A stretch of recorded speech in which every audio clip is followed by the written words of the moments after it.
سامنے والے کو دیکھ کر اپنے آپ کو حقیر نہیں سمجھنا چاہیے۔ یار سامنے والا یہ کتنا امیر انسان ہے، یہ کتنا بڑا آدمی ہے اور میں کتنا غریب ہوں، میں کتنا کمتر ہوں۔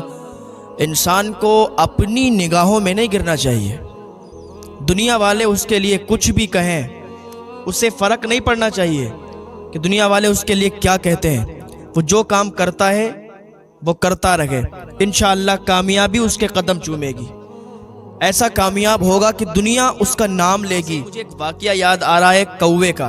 کتابوں میں لکھا ہے کہ ایک کوا تھا تو ایک دن وہ ہواؤں میں اڑ رہا تھا۔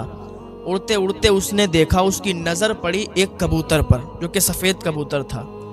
سفید کبوتر پر جب نظر پڑی تو وہ اس کے پاس گیا اور کہا تو تو بہت سفید ہے، تو تو بہت خوبصورت ہے، بہت اچھا لگتا ہے، مجھ سے لاکھ بہتر تو ہے۔ اور کوا اپنی ہی نگاہوں میں نیچا ہو گیا، اپنی ہی نگاہوں میں گر گیا۔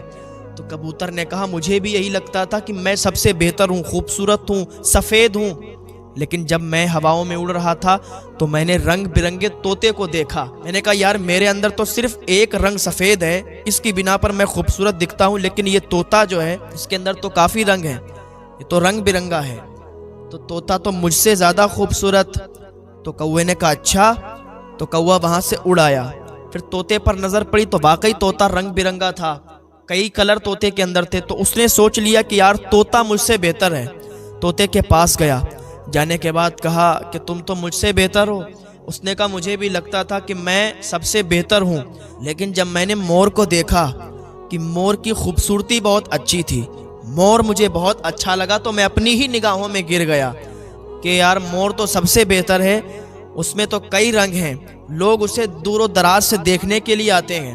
تو کوا اڑا مور کے پاس گیا، اور مور کے پاس جب پہنچا ایک چڑیا گھر میں تو مور ایک پنجرے میں قید تھا۔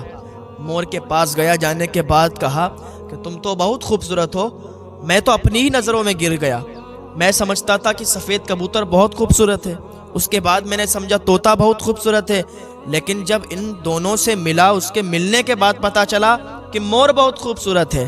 تو مور کے پاس گیا تو مور نے کہا کہ میں خوبصورت ہوں، اس لیے تو پنجرے میں قید ہوں، اگر میں خوبصورت نہیں ہوتا نا تو اس پنجرے میں قید نہیں ہوتا، مجھے میری خوبصورتی کی بنا پر پنجرے کے اندر قید کر دیا گیا ہے، اب لوگ آتے ہیں مجھے دیکھتے ہیں چلے جاتے ہیں، میں تو قید ہوں، تم تو مجھ سے بہتر ہو جو ہواؤں میں اڑتے ہو، مجھ سے بہتر ہو کہ تم آزاد ہو، تم قید نہیں ہو۔ تو اس ٹائم کوے کو احساس ہوا کہ یار میں اپنی جگہ ہوں، بہتر ہوں، میں اپنی جگہ بہت اچھا ہوں۔ تو یہ فرضی واقعہ تھا، لیکن انسان کو بھی سوچنا چاہیے کہ وہ جس جگہ ہے، جتنا اس کے پاس ہے، اس میں وہ خوش ہے، وہ بہتر ہے۔ اللہ سے اگر دعا کرے تو یہ کرے کہ اللہ تعالیٰ مجھے اور عطا فرما، یہ نہیں کہ اللہ تعالیٰ یہ سامنے والا بڑا امیر ہے، یہ سامنے والا بڑا مالدار ہے، مولا اس کی ساری دولت ختم کر دے، مولا اس کی ساری دولت کو تباہ و برباد کر دے، ایسا نہیں سوچنا۔ اگر ایسا کوئی کسی کے لیے سوچتا ہے تو یاد رکھیں وہ خود برباد ہوتا ہے، سامنے والا کبھی برباد نہیں ہوگا، سامنے والے کی دولت ختم نہیں ہوگی، سامنے والے کا مال ختم نہیں ہوگا۔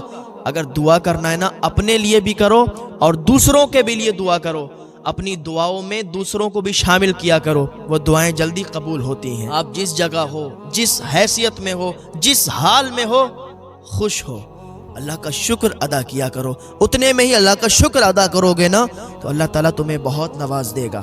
آج دیکھ لو، آپ ہسٹری اٹھا کر دیکھ لو، ایسے ایسے غریب انسان اور ایسے ایسے مالدار بن گئے، لوگ ان کی مثالیں دینے پر مجبور ہیں، اور ایسے ایسے مالدار بھی پڑے ہیں جو اتنا مال رکھتے تھے کہ ایسا لگتا تھا ان کا مال کبھی ختم نہیں ہوگا، لیکن اپنے مال پر غرور اور گھمنڈ کرنے کی وجہ سے ان کا مال سب مٹی میں مل گیا اور آج غریب بنے گھوم رہے ہیں۔ تو کبھی بھی اللہ کی ناشکری نہ کرو، اللہ جس حال میں رکھے اللہ کا شکر ادا کرو، اللہ کا شکر ادا کرو۔ مولا تیرا شکر ہے، تو نے ہمیں جس حال میں رکھا، جس حال میں ہم ہیں تیرا شکریہ ادا کرتے ہیں۔ یہ دنیا ہے، یہاں کتنا بھی مال آ جائے، کتنی بھی دولت آ جائے، انسان کو اور زیادہ چاہت ہوتی ہے کہ ہمیں اور مل جائے، اور مل جائے۔ اگر ایک انسان بہت زیادہ غریب ہے اور اسے 10 لاکھ روپے مل جائیں، پھر بھی اس کی چاہت یہ ہوتی ہے کہ اور زیادہ مل جائے، اور زیادہ مل جائے، تو انسان کا کبھی پیٹ نہیں بھرتا ہے۔ ایک انسان کو کتنا بھی پیسہ مل جائے، اس کی ساری آرزو، ساری تمنا پوری ہو جائے، لیکن پھر اس کی آرزویں بڑھ جاتی ہیں۔